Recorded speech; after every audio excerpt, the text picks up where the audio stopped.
અમદાવાદના મકરવા વિસ્તારમાં રહેતી 21 વર્ષીય યુવતીને લગ્નની ખોટી લાલચ આપી દુષ્કર્મ આચનાર આરોપીને ઝડપી લેવામાં આવ્યો છે.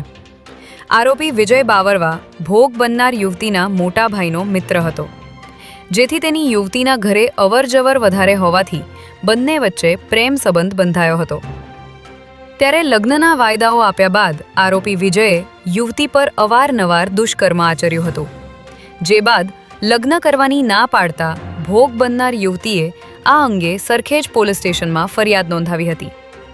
ત્યારે પોલીસે આરોપી વિજય બાવળવાની ધરપકડ કરી આગળની કાયદેસરની કાર્યવાહી હાથ ધરી છે.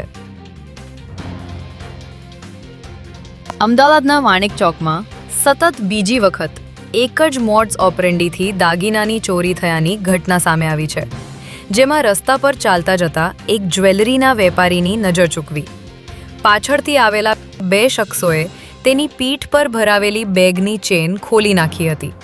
ત્યારબાદ લૂંટારાઓ બેગમાં બોક્સમાં રાખેલા પરિવારના અને પેઢીના અંદાજે 9.61 લાખથી વધુની કિંમતના સોનાના દાગીના ચોરીને રફુ ચક્કર થઈ ગયા હતા. આ સમગ્ર ઘટના બજારમાં લાગેલા સીસીટીવી કેમેરામાં કેદ થઈ ગઈ છે. ત્યારે ચોરોને ઝડપથી પકડી પાડવા માટે સ્થાનિક પોલીસ અને ક્રાઇમ બ્રાન્ચની ટીમો કામે લાગી છે. દર 3 વર્ષે આવતી અધિક માસની પૂનમ અને રવિવારની રજાના અદ્ભુત સંયોગને પગલે આજે રાજ્યના પ્રખ્યાત ધાર્મિક સ્થળોએ શ્રદ્ધાળુઓનું ઘોડાપૂર ઉમટી પડ્યું છે, જેમાં મા અંબાના ધામ અંબાજી, મિની અંબાજી તરીકે ઓળખાતા ખેડ બ્રહ્માના અંબિકા મંદિર, કડવા પાટીદારોની કુળદેવી ઊંઝા ઉમિયાધામ, પવિત્ર યાત્રાધામ પાવાગઢ અને ચોટીલા ખાતે વહેલી સવારથી જ લાખો ભક્તોએ દર્શન કરી ધન્યતા અનુભવી હતી.